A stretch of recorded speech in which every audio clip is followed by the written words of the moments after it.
कर्नाटक येथील महाविद्यालयीन विद्यार्थिनींनी या हिरेमठची एकतर्फे प्रेमातून हत्या करणाऱ्या आरोपीस फाशीची शिक्षा द्या अशा मागणीचे निवेदन एमआयएमच्या वतीने जिल्हाधिकारी आशीर्वाद यांना आज बुधवारी देण्यात आल्याची माहिती युवा नेते अब्दुल्ला डोणगावकर यांनी दिली। हैवानियत का कोई तरफदार ना होगा,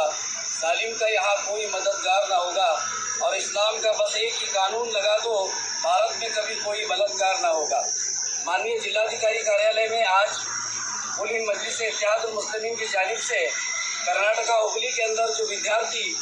जिसका नाम नेहा हिरेमठ है, इस पर एक व्यक्ति ने उसी के दोस्त ने उसका कत्ल करके निर्गुण हत्या की, इसके निषेध व्यक्त करने के लिए और इसके खिलाफ माननीय जिलाधिकारी को हमने निवेदन दिया और इस निवेदन के माध्यम से माननीय चीफ जस्टिस ऑफ इंडिया, देश के प्रधानमंत्री और कर्नाटका के मुख्यमंत्री और गृह मंत्री से हमने ये अनुरोध किया है कि फास्ट ट्रैक कोर्ट के जरिए से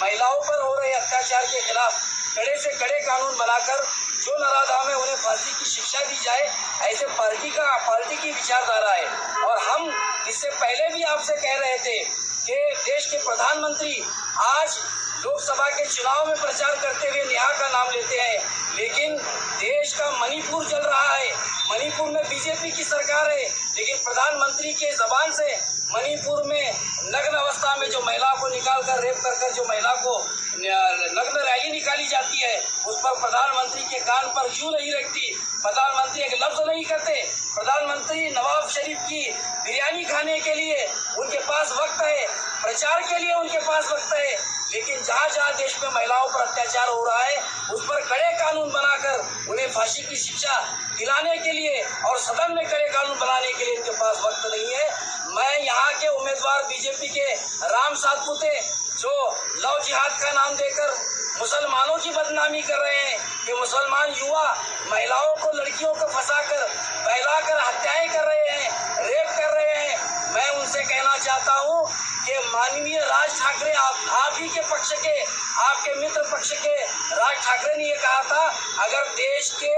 रेपिस्टों को सजा देनी है तो शरीयत जैसा कानून इस मुल्क में 376 और प्रोटेक्शन ऑफ सेक्सुअल ऑफेंस के अंदर ऐड होना चाहिए, ऐसा उन्होंने खुद कहा और हम भी इस बात का समर्थन करते हैं कि कड़े कानून बने। और राम सातपुते से मैं कहना चाहता हूँ, कोई भी महिलाओं के अंदर धर्म और जाति के नाम पर मत बांटे, चाहे